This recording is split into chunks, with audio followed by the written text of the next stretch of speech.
In this video, we will show you how to do the pre-flight preparation.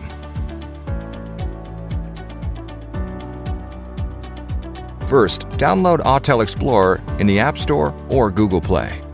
Please prepare the following items before starting: the aircraft, remote controller, battery, mobile phone, charger, AC cable, data cable.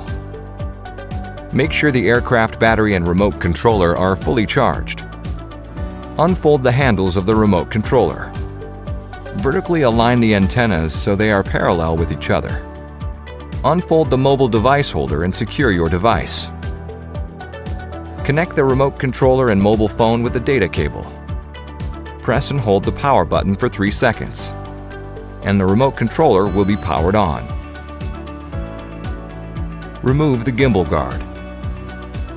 Unfold the front arms first, and then the rear arms.